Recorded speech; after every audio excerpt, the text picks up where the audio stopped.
अनुपमा के आने वाले एपिसोड में फाइनली एक बहुत बड़ा ट्विस्ट आने वाला है। कोई भी शो ट्विस्ट के बिना बेकार होता है। अब अनुपमा और राही के बीच में लगभग सब ठीक हो गया, लेकिन इसके आगे की कहानी क्या?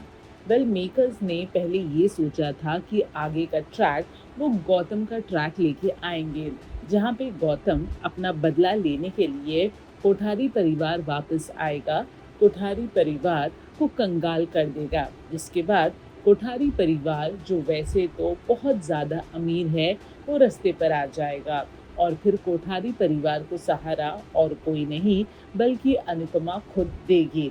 लेकिन ऐसा लगता है कि अब मेकर्स के प्लान में एक बदलाव है। ये ट्रैक एक्सप्लोर तो होगा, लेकिन इससे पहले एक्सप्लोर होगा समर का ट्रैक।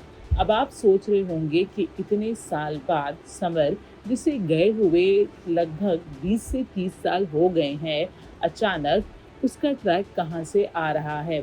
तो चलिए हम आपको बता देते हैं कि आने वाले एपिसोड में होगा ये कि अनुपमा और बाकी लेडीज पहुंचती हैं एक गांव। ये गांव सरिता का है, जहाँ पे सरिता गांव और गांव के लोगों को जानती है। अनुपमा वहां पहुंचती है, लेकिन जब से अनुपमा उस गांव पहुंची है उसे बार बार समर की याद आ रही है। उसके सपने में समर आ रहा है, जैसे कि वो उससे कुछ कहता है। समर बार बार अनुपमा से एक ही बात कह रहा है कि उसे क्लोजर चाहिए।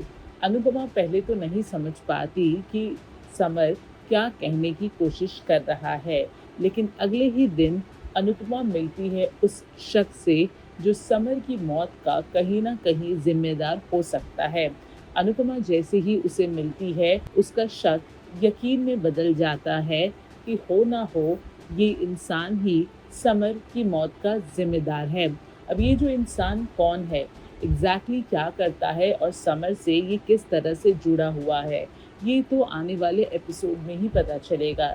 लेकिन फिलहाल हम इतना बता देते हैं कि ये इंसान काफ़ी इन्फ्लुएंशियल इंसान है, जिसका दबदबा गांव में है, जिसको सरिता भी जानती है और सरिता उसे भगवान से कम नहीं समझती। इनफैक्ट सारे गांव वाले भी उसे भगवान से कम नहीं समझते।